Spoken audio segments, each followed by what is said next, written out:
రక్షకుడైన యేసుక్రీస్తు నామములో శుభాభివందనాలు తెలియజేస్తున్నాము. 2-3 రోజుల నుండి ఎడతెరిపి లేకుండా కురుస్తున్న వర్ష కారణాన్ని బట్టి జగ్గేపేట ప్రాంతంలో చాలా గృహాలు మునిగిపోతూ ఉన్నాయి. కనుక ప్రియులారా ప్రార్థించండి.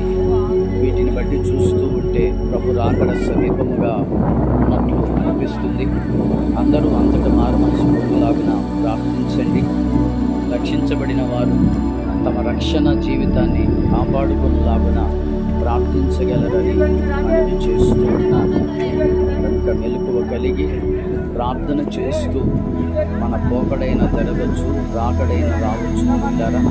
కనుక దేవుని సన్నిధిలో తమను తాము సిద్ధపరచుకుంటూ ప్రాణాత్మ శరీరాలను ప్రభు రాకుడు కొరకు నిందారహితంగా మార్చుకుంటూ ప్రభు కొరకు మనమందరం జీవిస్తూ కాపాడబడుతున్నాం.